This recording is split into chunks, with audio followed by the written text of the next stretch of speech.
Hola, bienvenidos.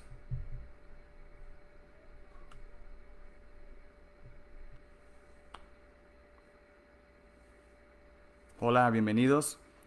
Esto es el Evangelio Bíblico y te queremos hacer la siguiente pregunta. ¿Has escuchado el Evangelio de Jesús?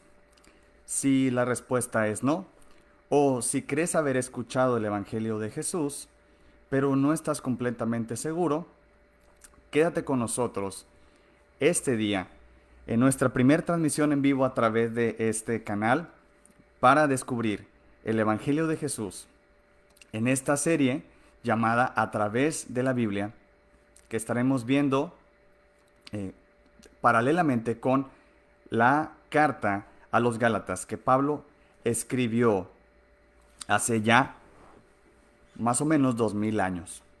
Pues yo soy Luyo Church, me pueden encontrar en Facebook así y soy el administrador de esta página y vamos a empezar a realizar este tipo de contenido ahora y espero que les guste, lo compartan y más que todo que realmente sea una bendición para sus vidas y que sea algo positivo para ustedes.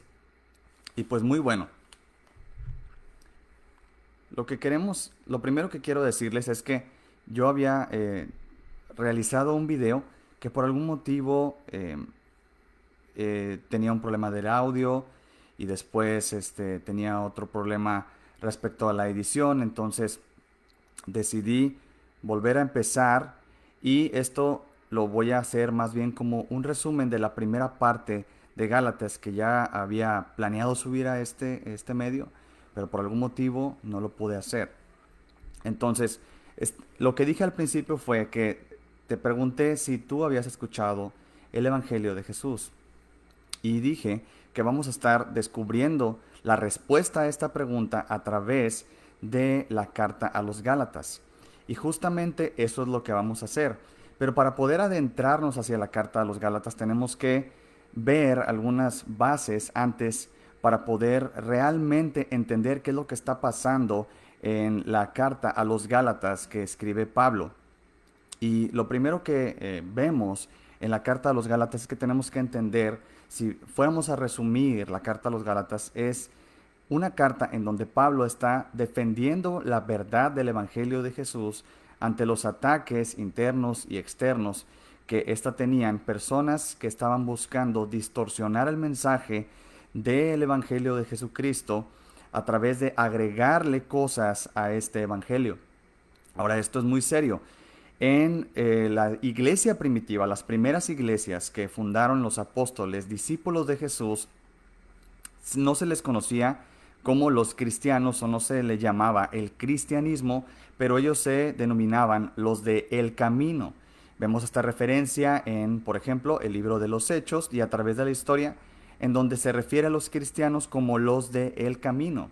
Entonces, dado que este es el camino, es un camino, ver personas que venían a distorsionar el camino era algo preocupante. Si solamente existe un camino y viene a alguien y traza otra línea sobre este camino, ahora se transforman en los caminos y crea confusión. Y esto es lo que estaba pasando en las iglesias en la región de Galacia.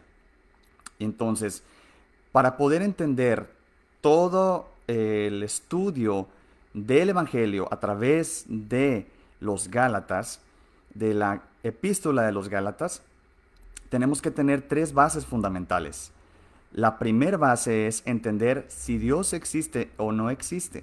La segunda base es entender el carácter de Dios. Y la tercera base, antes de comenzar el estudio a los Gálatas, es entender qué es el Evangelio y cuál es el mensaje del Evangelio.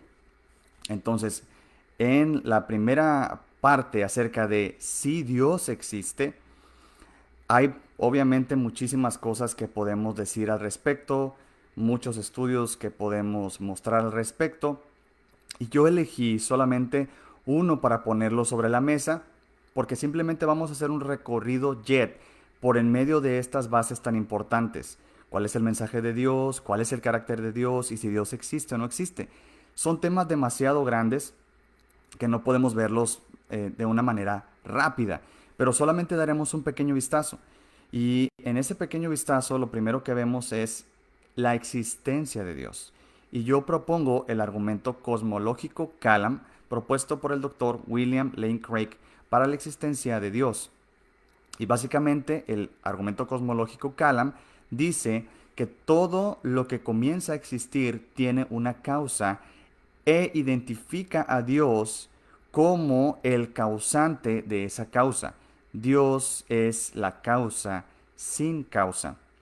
Si tú, por ejemplo, ves la complejidad de un cohete que va hacia la luna o de un satélite y lo observas, vas a percatarte de que definitivamente hay algo detrás de eso, hay intención detrás de esa creación. Existe una mente inteligente desarrollando toda esa tecnología. Si tú ves un celular, tú no vas a pensar que ese celular vino de la nada, vas a creer que existe un causante de ese celular que tú tienes en tus manos, este teléfono inteligente. De la misma manera, al ver nuestro cuerpo, el sistema nervioso, lo complejo de todo el ecosistema en el cual vivimos en el planeta Tierra, el ajuste fino del universo, nos obliga a considerar y a descubrir que existe una causa para todo lo que existe y esa causa es Dios. Tú puedes investigar más al respecto a través de explorar el argumento cosmológico Kalam y después de ver este argumento podemos pasarnos a las escrituras. En Génesis capítulo 1, Dios se identifica no solo como el creador de la existencia, del universo, del planeta Tierra, pero también se identifica como nuestro creador. Al final de las escrituras vemos a Jesús que se identifica como el principio y el fin, el alfa y la omega, esa famosa frase. Entonces Dios es este ser que es el creador de todas las cosas, es el creador de nuestra vida, de la existencia, y que existe fuera de esta existencia, siendo el causante de todo lo que existe. Y lo podemos ver en la ciencia a través de la teoría del Big Bang. Sabemos que hay un inicio para el universo, sabemos que existe un registro nuclear, un registro que podemos rastrear científicamente para un origen. Y este origen concuerda con la teoría bíblica y el argumento cosmológico Kalam para la existencia de Dios. Dios es el creador. Muchos lo han llamado el arquitecto del universo. Y de hecho, así es, Dios es el arquitecto del universo. Dios existe. Y pues bueno, queda para su consulta, entre muchos otros argumentos para la existencia de Dios. Y pasamos a la siguiente parte de nuestro estudio, en que hoy me tomaré el tiempo de hacerlo más despacio y tendido. La segunda base para poder nosotros estudiar Gálatas, estudiar la epístola a los Gálatas, es estudiar el carácter de Dios. Pablo escribe esta carta en donde defiende la verdad del Evangelio. Ahora, cuando nosotros hablamos acerca de la verdad del Evangelio, ya estamos hablando acerca de una pregunta que agobia la mente, que preocupa a las personas durante miles de años. ¿Cuál es la verdadera religión? En medio de todas estas personas que afirman tener la verdad, que afirman tener una religión, ¿cuál de todas estas religiones que existen es la verdadera? Si Pablo está defendiendo este mensaje, y vamos a ver en Gálatas que está diciendo que es el único mensaje verdadero, la única verdad que existe acerca de Dios, en ese momento nosotros nos podremos dar cuenta de que lo que está hablando Gálatas, entre muchas otras cosas, es cuál es la verdadera religión. Y de eso vamos a hablar. Entonces, como tenemos que hablar acerca de el mensaje de la verdadera religión, tenemos que, además de conocer el mensaje, que lo conoceremos en la siguiente emisión, en este momento vamos a dedicarnos a ver acerca de el carácter del mensajero. Cuando tú ves un libro, cuando tú ves una película y no logras conectar con la persona que lo creó, es muy probable que te vas a perder de la riqueza real de lo que estás observando, ya sea una película, ya sea una carta, ya sea un libro. Entonces, cuando ves el mensaje, tienes que considerar a el mensajero. Ese mensajero es Dios, del Dios verdadero, el origen de todas las cosas, el creador de todas las cosas, nos dejó un mensaje. En la emisión pasada que les estoy comentando, que no subí por completo aquí, sino solo estoy haciendo un resumen, te estoy diciendo, explicando que la Biblia nos da tres maneras en las cuales podemos conocer a Dios. La primera manera en cual podemos conocer a Dios es a través de la naturaleza, el conocimiento científico, el proceso de conocer la naturaleza y desentrañar los misterios de la naturaleza nos van a llevar a la conclusión lógica de que existe Dios y que conozcamos el carácter de ese Dios, la personalidad de ese Dios y los atributos de ese Dios. La segunda manera en que la Biblia dice que nosotros podemos conocer a Dios es a través de nuestra conciencia. La Biblia dice en Romanos capítulo 1 que está en nosotros, inherente a nosotros, una conciencia acerca de la existencia de Dios.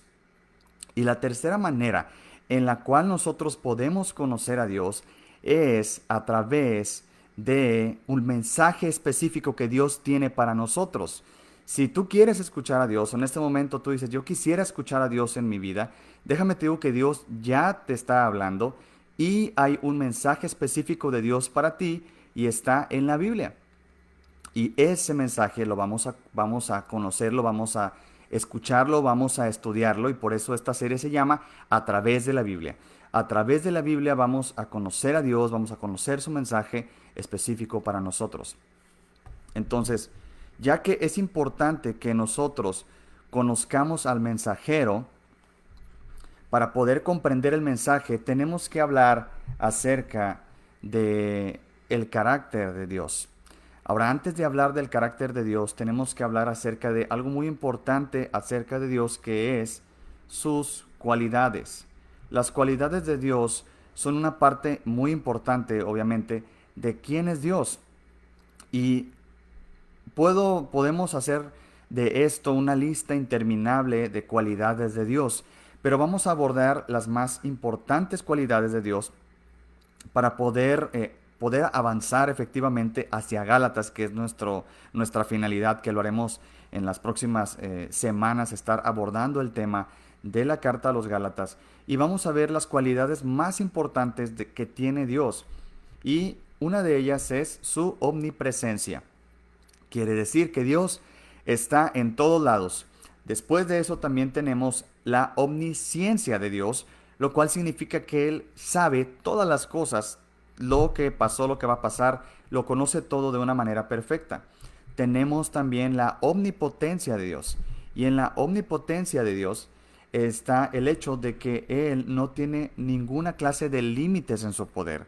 Con su poder creó todo lo que existe, todo lo que nosotros podemos contemplar con nuestros ojos y aún las cosas invisibles, dice la Biblia, que Él las creó a través del poder de su palabra. Él tiene un poder enorme, gigante, magnífico. Eso es parte de su cualidad de la omnipotencia.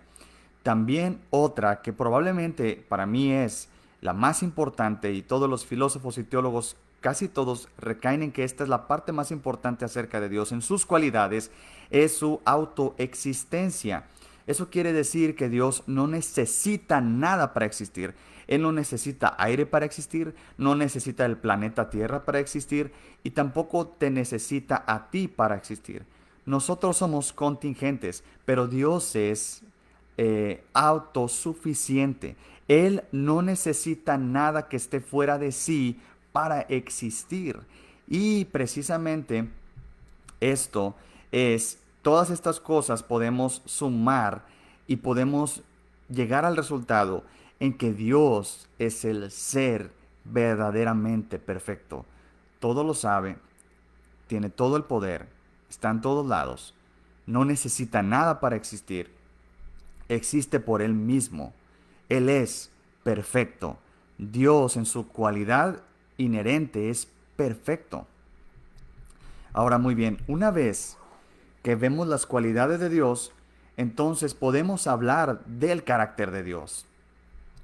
Y cuando hablamos de carácter, me gustaría leer lo que dice la Real Academia de la Lengua. Y dice que el carácter es un conjunto de rasgos, cualidades o circunstancias que indican la naturaleza propia de una cosa o la manera de pensar y actuar de una persona o una colectividad y por lo que se distingue de los demás.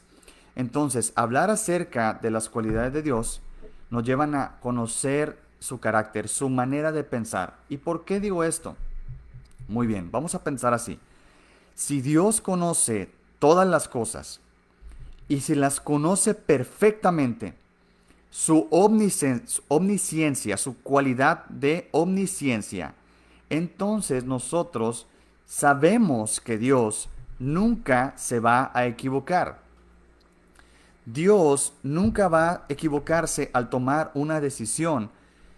Si Dios nunca se equivoca, Él lo hace todo siempre bien. Y si Dios siempre hace las cosas bien, entonces Él nunca hace nada mal. Y sé que suena redundante, pero es importante.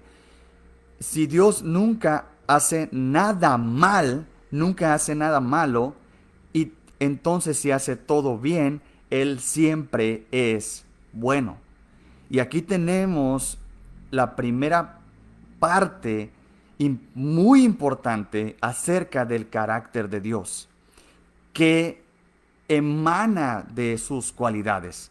Si Dios es omnisciente, omnipresente, omnipotente, tiene aceidad, es autoexistente, entonces no se puede equivocar, no puede hacer nada malo, solo puede hacer cosas buenas.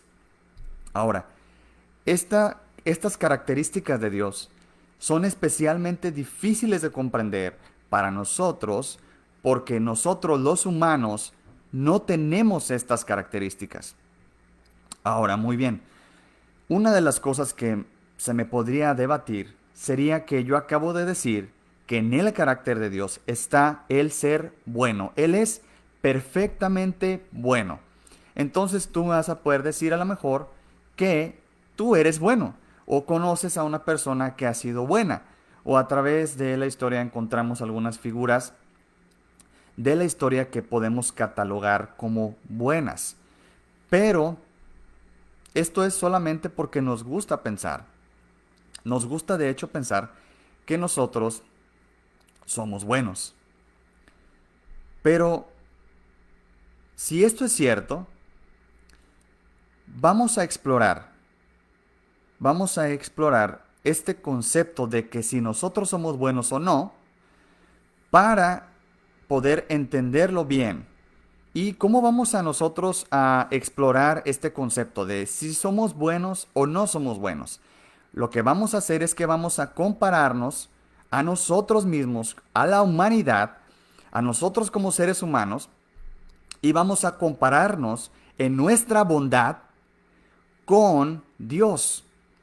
Sé que suena injusto, sin embargo, Jesús en Mateo capítulo 5, en Mateo capítulo 6, nos deja claro que de hecho es una medida adecuada para medir la bondad en el hombre. Ahora, yo les propongo lo siguiente. ¿Qué tal si para darnos cuenta si verdaderamente somos buenos o no somos buenos, por qué nosotros no vamos a ver una extensión del carácter de Dios y su bondad que son los 10 mandamientos? Seguramente, o casi todas las personas que llegan a ver este video van a saber qué son los 10 mandamientos. No matarás, no robarás, no darás falso testimonio, no desearás la mujer de tu prójimo, etcétera, etcétera. Y pues muy bien, quiero retarlos a que hagan esto conmigo y vamos a responder estas preguntas, las siguientes preguntas, para responder si nosotros tenemos esta cualidad de Dios que es ser bueno. La primera es, Dios dice, no mentirás. Quiero que respondas, obviamente para ti, si tú has mentido. si tú has mentido o no has mentido? Bueno, la respuesta para mí en particular, pues es que sí he mentido. Y Dios dice, no robarás. ¿Has robado? Y evidentemente, yo creo que de alguna u otra manera, si lo analizamos, todos lo hemos hecho en algún punto de nuestra vida, lo hemos hecho. Jesús dice que si deseas con lujuria a una persona en tu corazón, has cometido adulterio en tu corazón. La pregunta, ¿has adulterado? Yo creo, y a través de ver este ejercicio ser realizado innumerables veces con muchísimas personas, todo el mundo responde sí a esas tres preguntas. Ahora, a este punto, preguntamos si has mentido, si has robado y si has pensado con pensamientos de lujuria. En cualquier punto de tu vida has hecho alguna de estas tres. La mayoría de las respuestas, y de hecho la mayoría de todos más bien, hemos faltado en algún punto de nuestras vidas a esta ley moral de Dios de alguna manera. Ahora, muy bien, la Biblia dice que la paga por el pecado es la muerte. Ahora, si hoy fueras tú juzgado por los 10 mandamientos, ¿cuál sería el veredicto para tu vida? ¿Cuál sería el veredicto que tendrías acerca de tu vida? Si has pecado, el veredicto para ti es la muerte. Y quiero que vayamos a esta sección de la Biblia en Romanos capítulo 3 y voy a leerla a partir del versículo 10. Y dice así, voy a leer desde el 9. Dice, ¿qué pues? ¿Somos nosotros mejores que ellos? ¿Soy yo mejor que tú en ese aspecto? ¿Yo nunca he mentido? ¿O tú nunca has mentido? En ninguna manera, pues ya hemos acusado a judíos y a gentiles que todos están bajo pecado. Como está escrito, no hay justo ni aun uno, no hay quien entienda, no hay quien busque a Dios. Todos se desviaron, a una se hicieron inútiles, no hay quien haga lo bueno, no hay ni siquiera uno. Sepulcro abierto es su garganta, con su lengua engañan, veneno de áspides hay debajo de sus labios, su boca está llena de maldición y de amargura, sus pies se apresuran para derramar sangre, quebranto y desventura hay en sus caminos, y no conocieron camino de paz. No hay temor de Dios delante de sus ojos. Y en esta sección de la Escritura tenemos una declaración universal. Dice, no hay justo ni aun uno. A la luz de estos tres simples mandamientos de 10, descubrimos que nosotros no somos tan buenos como pensamos. Y definitivamente no es una cualidad que compartimos con Dios, inherente a nuestras personas. Y la misma Biblia, o sea, Dios mismo nos está diciendo esta realidad para nuestras vidas. Ahora, cuando nosotros pensamos en la bondad, tenemos que darnos cuenta que estamos pensando en algo que es divino y no algo que es humano.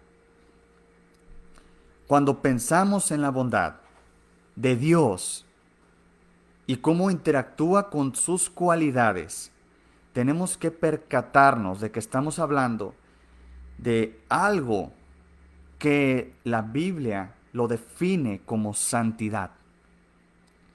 Y esa es precisamente la parte del carácter de Dios más importante en todas las escrituras.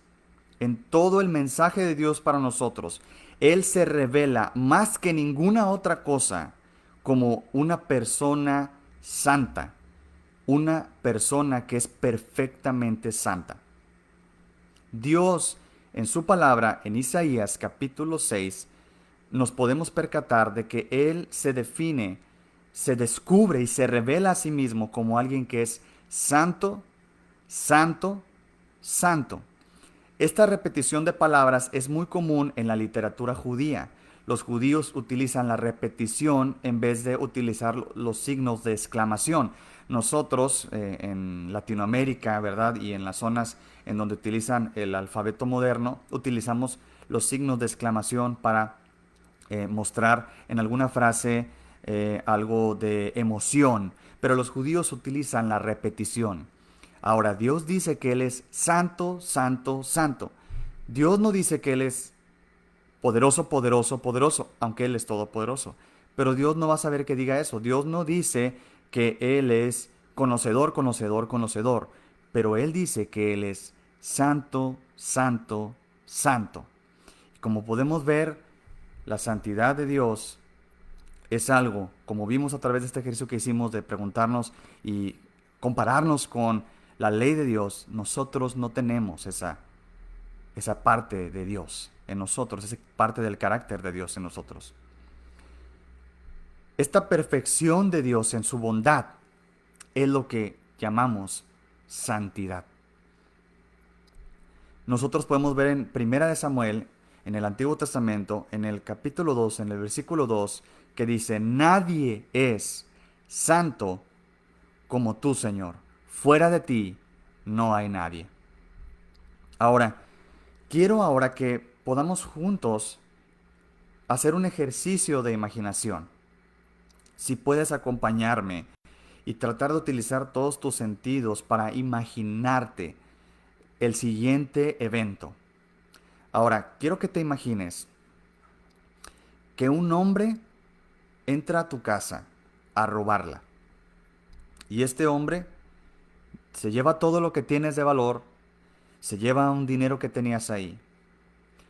Llegas a tu casa, llamas a la policía lo rastrea, lo encuentra, lo apresa, lo procesa y es llevado por el fiscal ante el juez. Y va a ser juzgado por haber robado tu casa, tus pertenencias, lo que tenías de valor y tu dinero. Y yo creo que las personas que han sido robadas antes en su vida saben lo que se siente eso. Y es algo bastante duro. Yo lo he vivido también, entonces lo puedo comprender en carne propia. Ahora imagínate que te dicen: no te preocupes, todo va a estar bien. Esta persona va a recibir su merecido por haberte robado todas las cosas, porque el juez que viene es un juez bueno. Entonces este juez bueno llega, y porque el juez es un juez bueno, el juez declara perdonado al ladrón, remueve todos los cargos y lo deja en libertad inmediatamente, sin ninguna oportunidad de reabrir el caso. ¿Por qué? Porque el juez es bueno.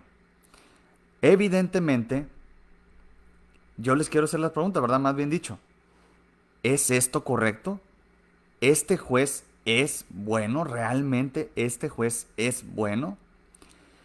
Y la respuesta es obviamente que no. Si fuera un buen juez, lo que hubiera hecho es que hubiera condenado al ladrón con todo el peso de la ley.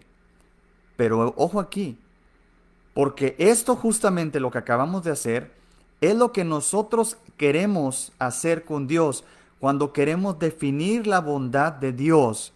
Nosotros los humanos nos equivocamos terriblemente.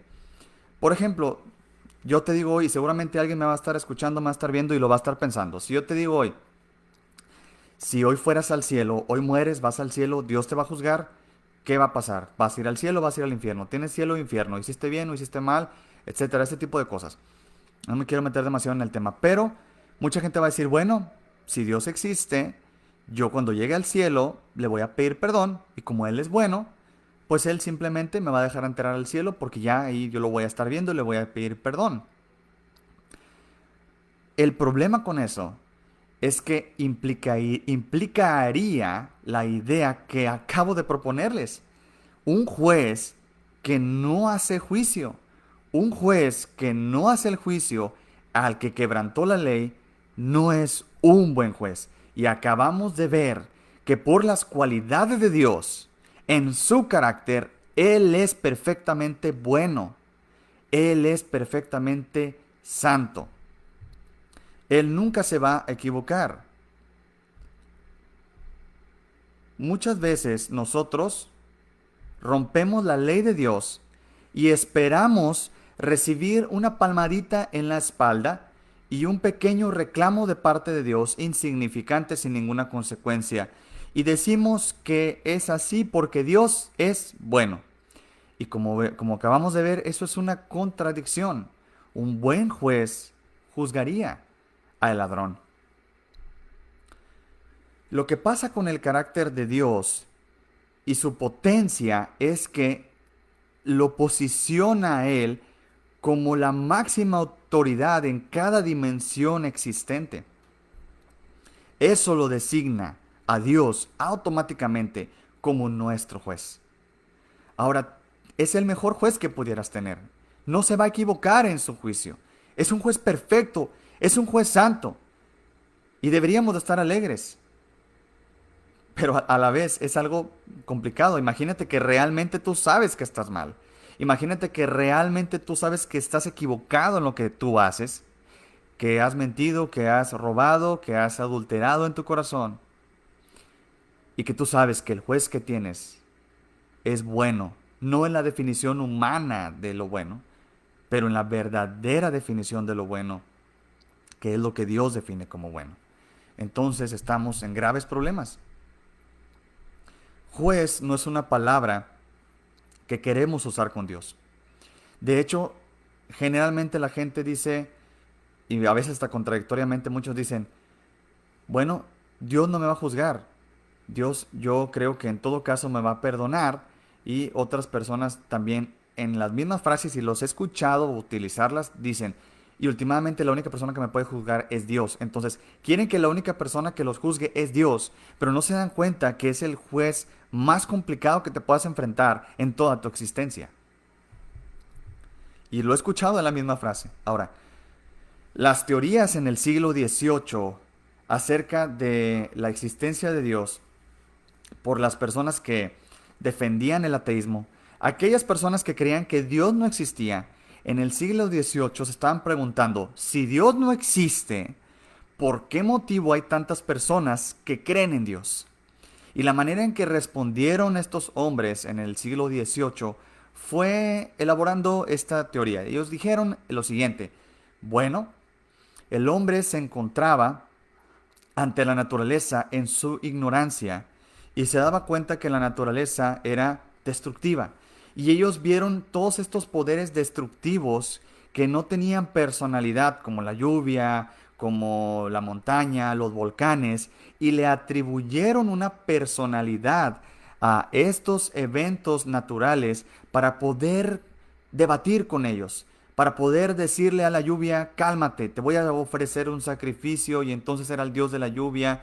Y entonces ellos dijeron que de esa manera es que había nacido la religión, como los hombres habían puesto atributos humanos, una personalidad a las cosas abstractas para poder defender su mortalidad. Pero hay un pequeño problema aquí.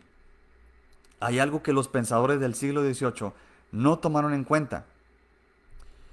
Y es que sí es cierto que tú puedes atribuir factores de tu personalidad a algo natural. Pero nosotros, en nuestra personalidad, como acabamos de ver, no somos santos. Tú puedes, con todos los demás dioses que existen a través de la historia, pudieras pensar que la teoría de que el hombre cree en Dios por la atribución de su personalidad a las cosas que no tenían personalidad, a los desastres naturales, a las estrellas y todo ese tipo de cosas, lo podías pensar así. Pero de Dios no puedes pensarlo así, porque Dios tiene atributos en su persona que los humanos no tienen. Los humanos no somos santos. Los humanos no somos perfectamente buenos. Los humanos no somos omnipresentes, omniscientes, de ninguna manera. Los humanos, puedes pensar que intentaron dialogar con la tormenta, Pero delante de un Dios santo, nosotros no tenemos nada que argumentar. Para el Dios de la Biblia, este concepto de que nosotros creamos a Dios al atribuirle personalidad a las cosas que no veíamos, no es posible.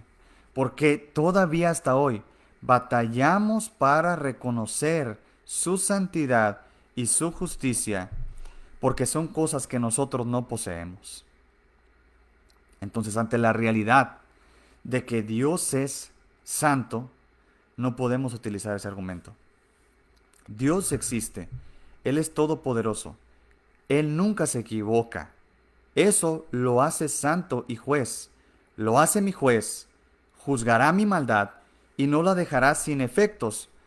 Eso no lo hace a Dios malo, sino que lo confirma como bueno. Muchas veces, y sobre todo yo he hablado, cuando hablo con las personas y les hablo acerca de esto, y les digo, bueno, Dios es un juez, Dios es tu juez. Inmediatamente me dicen, no, yo no quiero escuchar eso, o yo no creo que Dios sea así, yo creo que Dios es bueno. Pero nuevamente, como acabamos de decir y acabamos de ver, todo lo que acabamos de ver es eso precisamente. Es que Dios, precisamente porque Él es bueno, Él es el juez.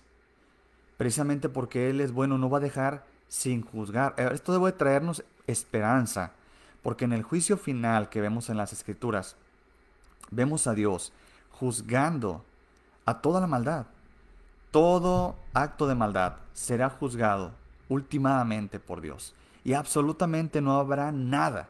Dice la Biblia que seremos hasta juzgados por cada palabra ociosa que haya salido de nuestras bocas. Y nuevamente, esto es algo que hace a Dios bueno. Es parte de su carácter de bondad. Eso es lo que significa que Dios es santo. Entonces, si nosotros dijéramos que no seremos juzgados por Dios, estaríamos hablando acerca de otro Dios diferente. No el Dios omnipresente, omnisciente, todopoderoso, autoexistente que vemos a través de la Biblia en la cosmovisión judeo-cristiana. Pues muy bien, vamos a terminar en este punto y vamos a quedarnos con la última parte de las bases para el estudio a la epístola de los Gálatas y será el mensaje del Evangelio. Entonces hasta ahorita lo que hemos visto es que Gálatas se trata acerca de que de la defensa del verdadero Evangelio, de las personas que han querido distorsionar el Evangelio. Vamos a hablar acerca de la verdadera religión, el verdadero Dios.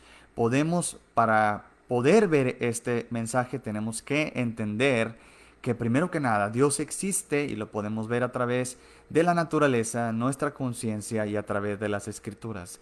Y para entender el mensaje tenemos que entender a la persona que da el mensaje. Y lo más importante acerca de esta persona que da el mensaje es que es una persona santa. Una persona que no tiene defectos. Una persona con la máxima autoridad. Y una persona que es un juez, que va a juzgar a todo lo malo, sí, inclusive tu maldad. Y ante la ley moral de Dios que se revela en los 10 mandamientos en el Antiguo Testamento, nosotros nos encontramos en la categoría no de los buenos, pero de los malos. Y lo confirma en el Nuevo Testamento, en Romanos capítulo 3, cuando vuelve a citar las Escrituras y dice, no hay bueno, ni siquiera hay uno bueno. Entonces, ¿qué esperanza hay ante un Dios santo para hombres y mujeres pecadores? Ese es el mensaje del Evangelio que veremos en nuestra siguiente emisión. Compártelo y nos vemos en la siguiente ocasión en esta serie llamada A través de la Biblia.